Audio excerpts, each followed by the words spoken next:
It's time for another edition of Lewis at Large, 60 minutes of smart talk radio featuring guests from all walks of life in conversation with your host, Warner Lewis. So sit back and lend us your ears for the next hour. Now here with today's first guest is the host of Lewis at Large, Warner Lewis.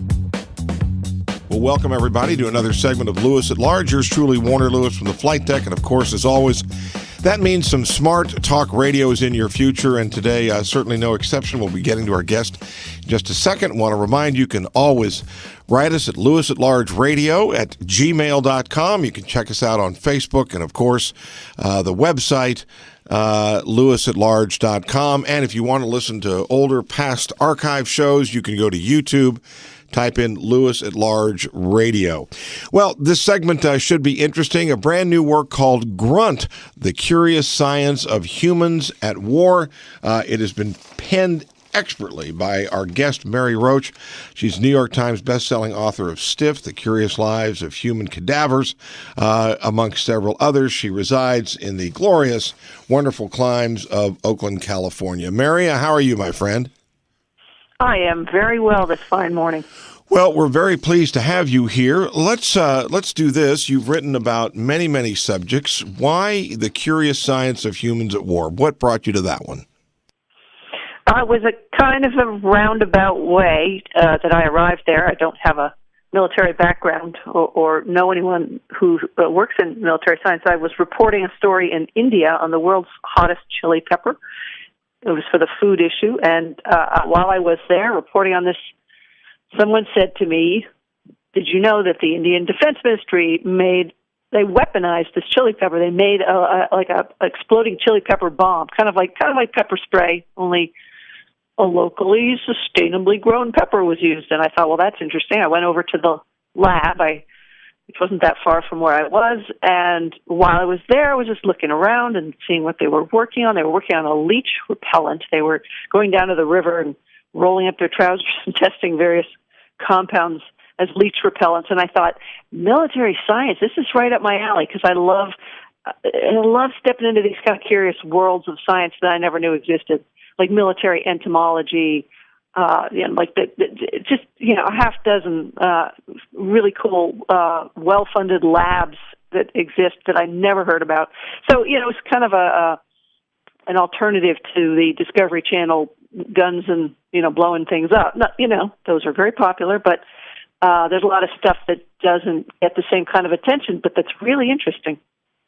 So, Mary, how far back does Grunt go? I mean, is it relatively recent science in human warfare, or do you take us way back?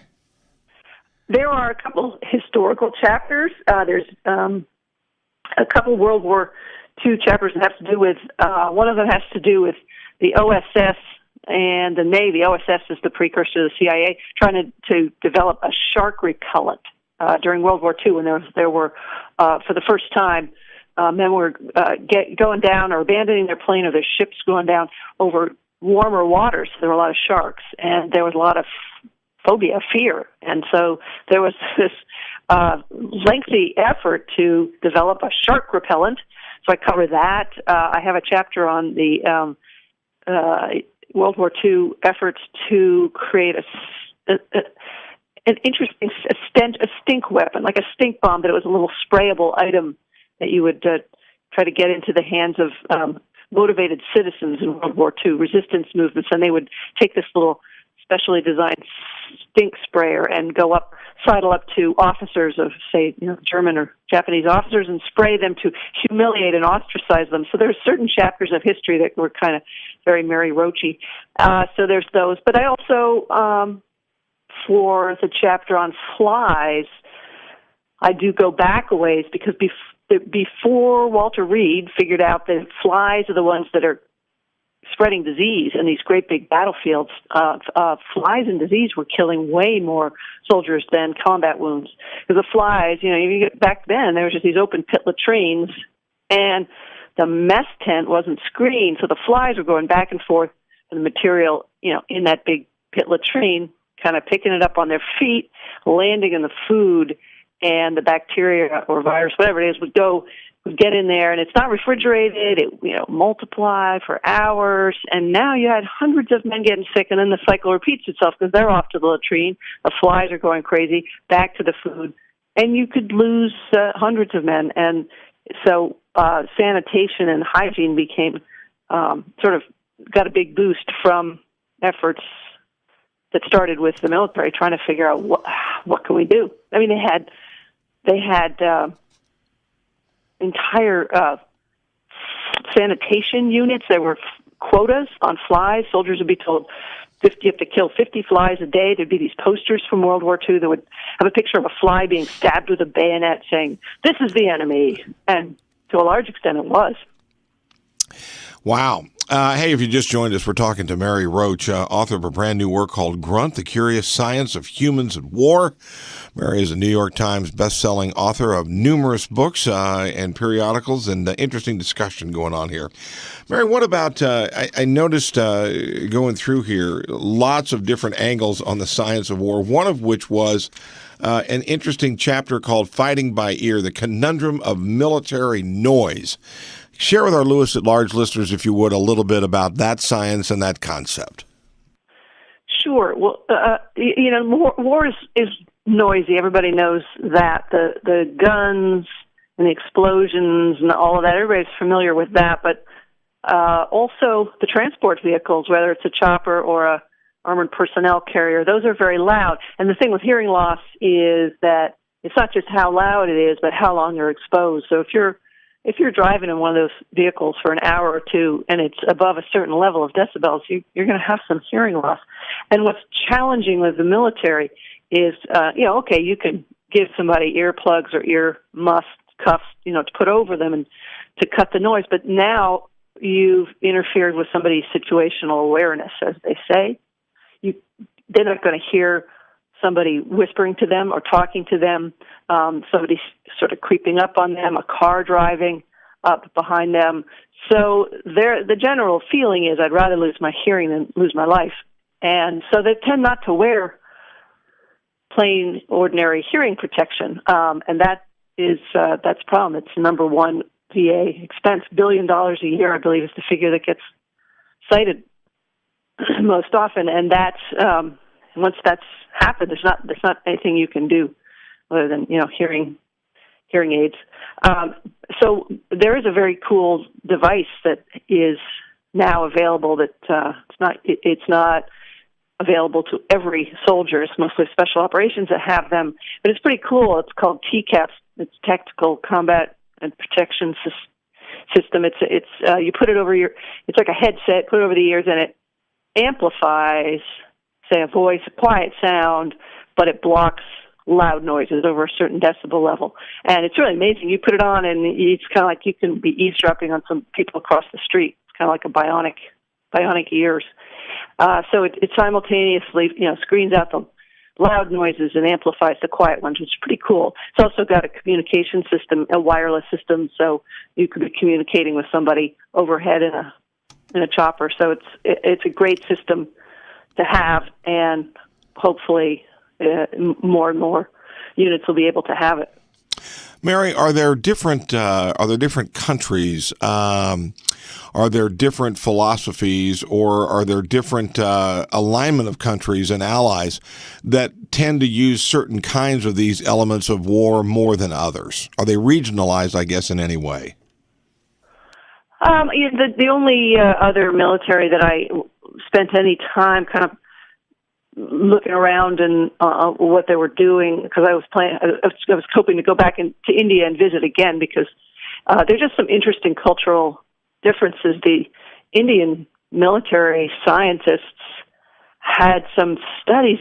I kind of think you wouldn't see the Pentagon funding. There was one where they were, and it had already happened, so I couldn't really report on it other than looking at the final paper. But it was there was some Swami who had claimed that he lived only on air, that he didn't need food, and which is an interesting claim in and of itself. But what I thought was fascinating was that the Defense Ministry did a study on him, because I suppose the thinking was, if we could figure out how this man, I mean, they sort of took him at face value, which I would not do, but if you could figure out how is this man doing it, and say there was some sort of mode that the body could shift into, well, that would be helpful if you had troops isolated somewhere, cut off without food. So interesting kind of outlook for the Indian science branch of the military to have looked into. I think they also had a telepathy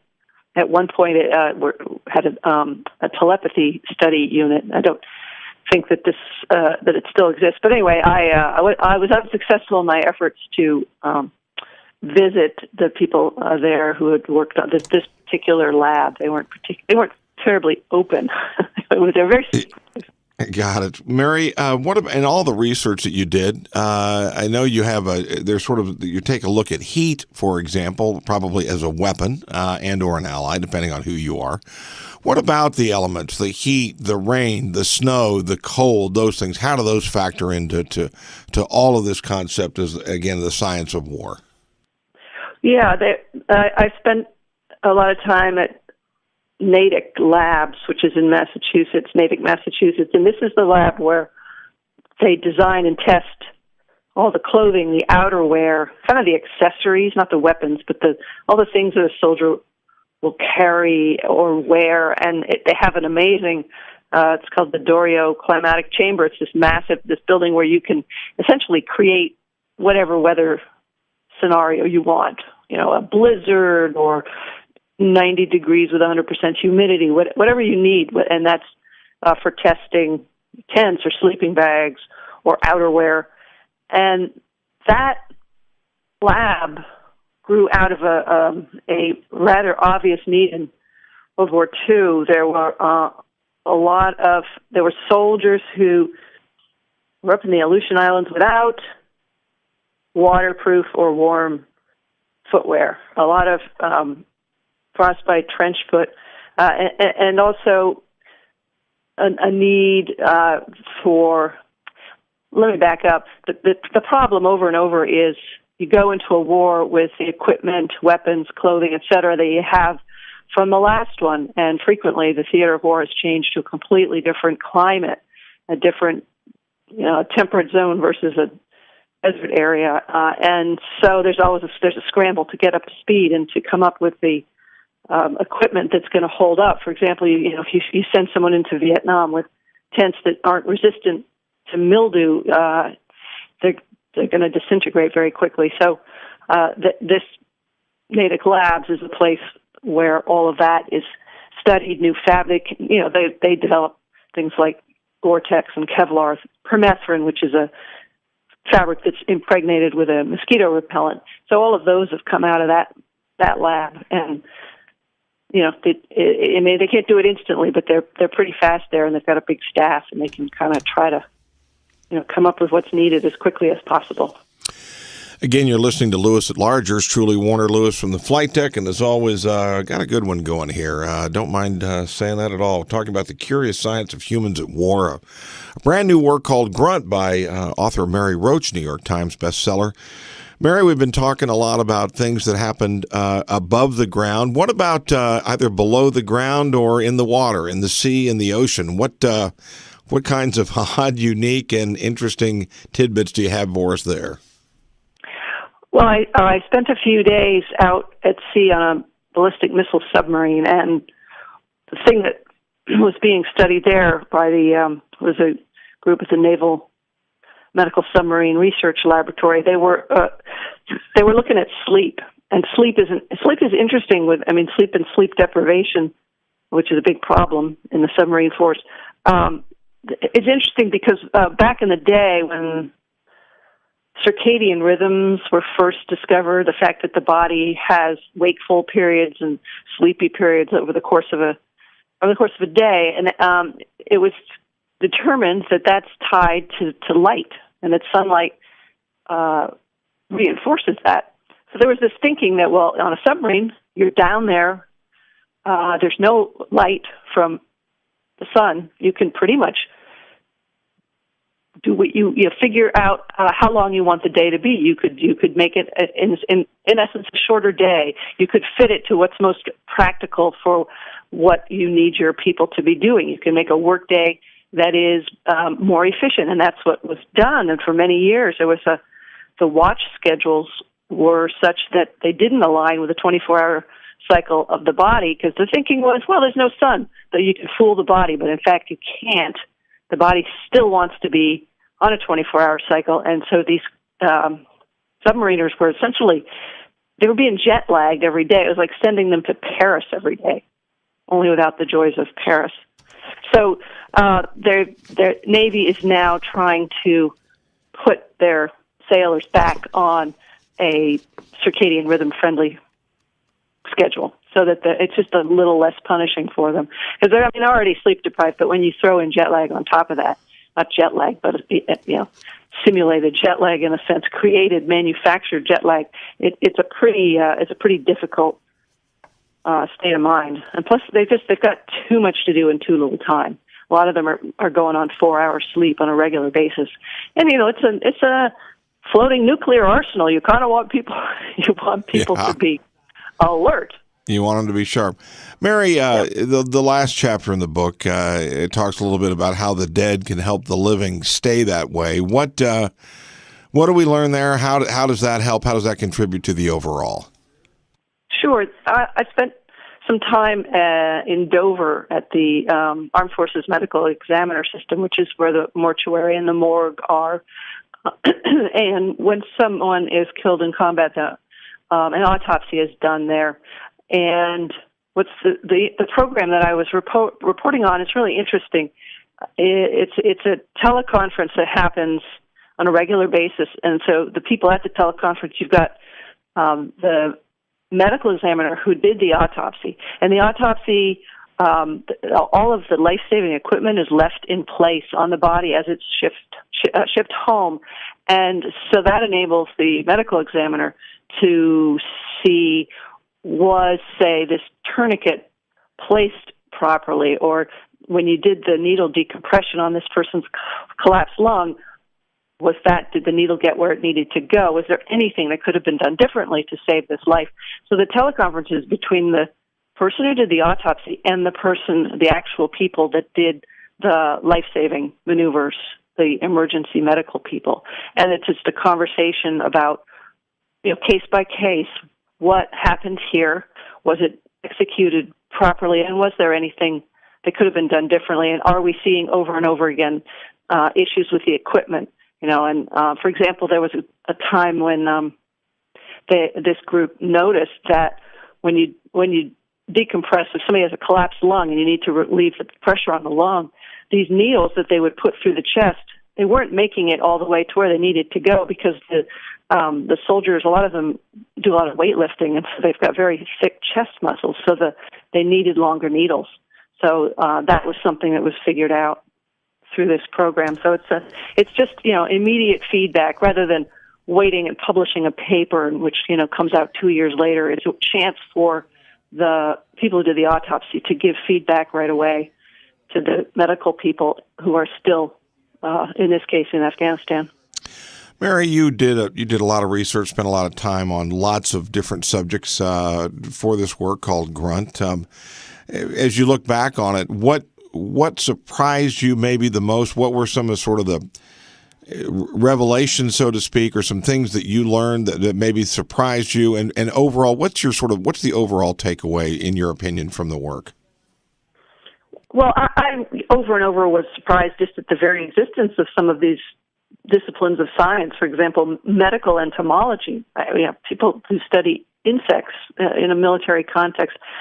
Who knew? I had absolutely no idea that these groups, these individuals, these types of scientists existed, let alone that they had whole labs and they were doing research. And so just for me, it was kind of a way to shine a light on some of the work that happens in the military that doesn't really get a lot of attention. A lot of what we see about the military tends to be strategy, gains and losses, the big issues like PTSD and suicide, sort of the spotlight stuff. And I'm kind of the goober with a flashlight, so I'm just going around, poking around and seeing what else is out there. And just a tremendous amount of hard work by really dedicated people in the service of making the daily grind of war a little more bearable. I think I might know the answer to this, but how forthcoming was the military in sharing and allowing you to kind of do the research and investigation you needed to do? They were very forthcoming. They actually were. It wasn't necessarily what I would have predicted. And I think it because this was a good story to tell. They were very helpful. For example, in some of the things I was trying to set up, like I was dealing with the Navy trying to get access to a Camp Lemonnier over in Djibouti, where a lot of special operations units leave from. And, there's a lot of classified stuff there. And I wanted to go along with the diarrhea researcher, and so, which is not a common request. But this woman at the Naval Medical Research Center, Doris Ryan, just went out of her way to figure out, well, who's the person who signs off on that? A lot of times it was just who. Nobody was saying no, but you had to figure out who could say yes, whose swim lane is this in? So they were very helpful. Well, it is a fascinating work. Again, the work is called Grunt, The Curious Science of Humans at War by Mary Roach, a New York Times bestselling author, and an interesting work indeed. Mary, how can people find out not only a little bit more about some of the past writings you've done, but also maybe pick up a copy of the book? Oh, sure. Well, my website is a good place to go, maryroach.net. But Grunt should be out in the stores and in the online sellers this week. So what's your next project? I'm a woman without a book project. I'm not sure. I'm open to suggestions. I just backed out of one, so right now just doing some shorter pieces. All right. Well, listen, thank you so much for sharing the insights. Congratulations on the book, and would love to have you back on again sometime. Well, thank you. My pleasure. You bet. We will be back with more right after this on Lewis at Large.